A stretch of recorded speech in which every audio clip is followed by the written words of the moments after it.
Miss Swanson. How are you? I'm very well, thank you. Let's begin the interview. What was your childhood like? I was born on March 27th, 1899 in Chicago, Illinois. And my father was in the military, so we traveled often. Did you like traveling that often? No, it wasn't a very good childhood, but I spent most of my time in Puerto Rico and I met a nice boy there. Interesting. How did you break into the Hollywood industry? Well, my aunt brought me to an audition on a whim, and I was casted as an extra when I was about 15 years old. So, you were said to be a bathing beauty. How do you feel about that? I really don't think I was a bathing beauty.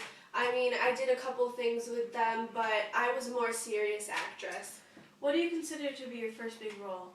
Well, I had a couple very big roles that got me started, and it was when I signed with Paramount, and I worked with Cecile B. DeMille, who was the director.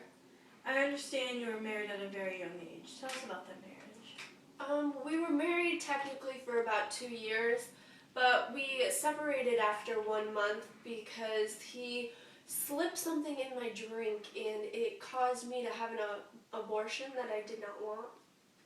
That's awful. Now, you did a lot more than just act. Tell us about your clothing line you had. I had a clothing line for plus-size women. It was very successful. I also directed later on in my career. It wasn't very great, but I tried it, and I was one of the first women to do it. Your movie Sadie Thompson was quite a success. How do you feel about it?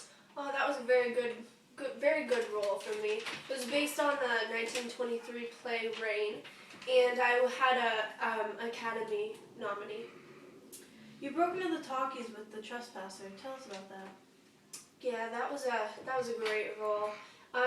The talkies were all about having a great voice, which a lot of women didn't have that were actresses, so they didn't make it. But I was lucky enough to make it well, and I did get a Best Actress nominee.